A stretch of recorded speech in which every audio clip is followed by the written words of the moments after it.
What's up, guys, and welcome to a new episode of Spartan Ownership. For today's episode, I just want to talk about the effects of music and like my experience with various types of music and my state. One of the things I noticed is the effects, especially when it comes to rap music. Like, I grew up in New York City listening to rap. I was listening to, like explicit stuff when I was like 7, 8 years old. Um, so I basically grew up listening to Eminem, 50 Cent, all this aggressive stuff. And I still love rap today. And, since then, I kind of broadened my taste when it comes to music.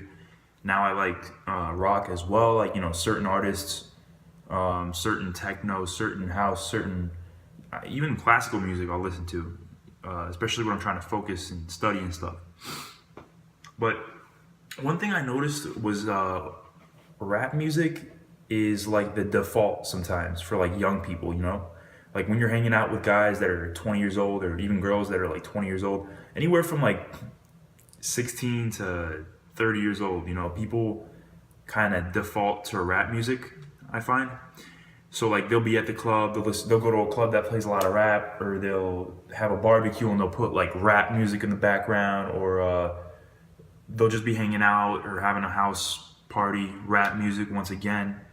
And I'm not saying there's anything inherently bad with rap music, but what I did notice though, at least for me, is that rap music kind of fucks with the vibe, I find. Like, when you're hanging out with your friends and you're trying to have like a good connection, a good positive connection, if you're listening to rap music that's aggressive and like pretty negative in terms of their connotations, like the subject matters being like drug dealing, murder, gang violence, etc.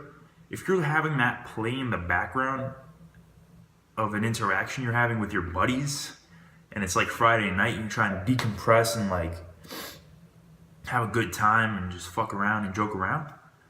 Like, I just find that it kind of fucks with the vibe subtly. I'm not saying like as soon as you put it on, everyone's thinking about killing each other, but I think that there's a noticeable drop in like the vibe, like maybe 20 to 30%, maybe less depending on how sensitive you are, I guess. Because if you're like a guy that doesn't give a fuck and you're just there and you're focused on your friends, then you'll tune the music out, and it won't affect you that much. But no man is an island, and I think it still kind of affects you. Like, maybe not as much as other people if you happen to be one of those kind of people. But anywhere from 5 to like 20, even 30% at times, I feel like it really impact the mood of your environment. So another good example is if you're on a date with a girl, whether that's your girlfriend or just a girl you're trying to go on a date with. This has happened to me before, and it's like if there's rap in the background, it kind of fucks up the vibe because I'm trying to like be in a seductive mood, and I'm trying to connect emotionally, and like it's more of a loving atmosphere. There, to have rap music playing in the background kind of fucks with the vibe, in my opinion, because it takes away from your desire to connect and it puts you in a more kind of like aggressive, almost distant vibe. I mean, look, rap music is great for a lot of things though. Like if you're trying to motivate yourself at the gym, for instance, it's great to have some rap music in your headphones. If you're doing martial arts, it's great to have more rap music in the background when you're going for a run. Even when you're with your friends and you just want to like motivate yourselves and have a kind of powerful conversation, about like manly shit. Sometimes it's nice too. I'm not saying it's always bad when you're with your friends, but I did notice that it does impact the vibe, and a lot of people default to rap music. Like it's supposed to be in the background for some reason. Like, oh, we're with a bunch of people. All right, let's put some fucking Meek Mill.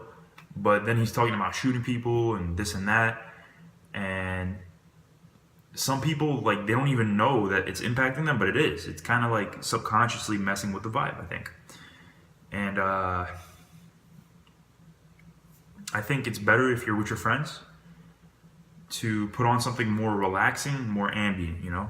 Something that allows the vibe. Like, pick the kind of music you want for the kind of vibe that you want, is basically where I'm getting at.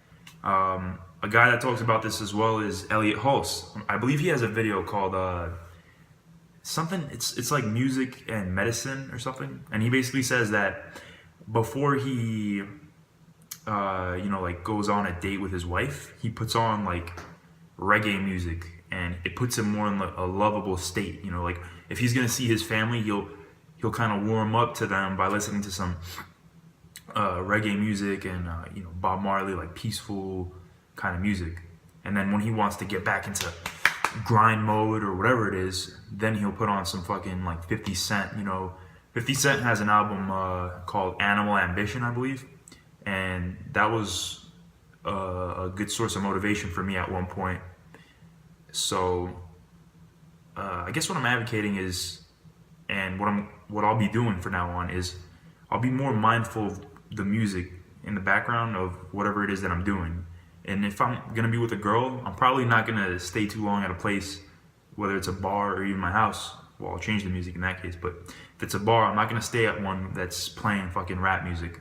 I'll probably go to a more quiet place where I can actually talk to her and connect. But if I want to motivate myself and I've been feeling down and I know I gotta toughen up, then I'll freaking boost some like DMX in the background, like put me back in that like masculine kind of push through barriers state. So I'm probably gonna take on a more mindful approach now, instead of just mindlessly listening to whatever's on. All right, guys, talk to you later.